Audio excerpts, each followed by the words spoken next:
आपका हमारे soul connection channel पर स्वागत है। बाज ईगल एक शक्तिशाली और प्रेरणादायक पक्षी है जिसकी जीवन कहानी को अक्सर आत्मनिर्भरता, साहस और परिवर्तन का प्रतीक माना जाता है। बाज की जीवन कहानी से जुड़ी एक प्रसिद्ध और प्रेरणादायक कथा इस प्रकार है। बाज की प्रेरणात्मक जीवन कहानी। बाज की उम्र लगभग 70 साल तक होती है, लेकिन जब वह करीब 40 साल का होता है तब उसे एक कठिन निर्णय लेना पड़ता है। उस समय उसके पंजे बूढ़े और कमजोर हो जाते हैं, चोंच टेढ़ी और लंबी होकर उपयोग के लायक नहीं रहती और पंख भारी होकर उड़ने में बाधा बनते हैं। अब उसके पास दो ही विकल्प होते हैं।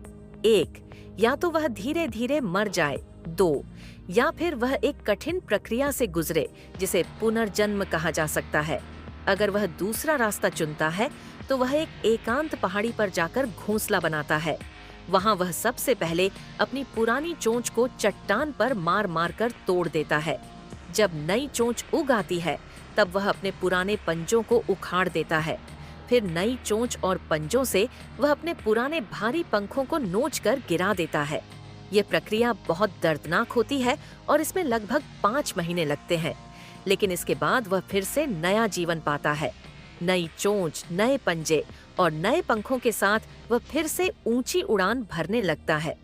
इस कहानी से शिक्षा: परिवर्तन जरूरी है, चाहे वह कितना भी दर्दनाक क्यों न हो। पुराने तरीके, आदतें और सोच अगर काम नहीं कर रही हैं, तो उन्हें त्याग कर नई शुरुआत करनी चाहिए। कठिनाइयों से डरने के बजाय उनसे लड़कर खुद को नया रूप देना ही जीवन का सार है।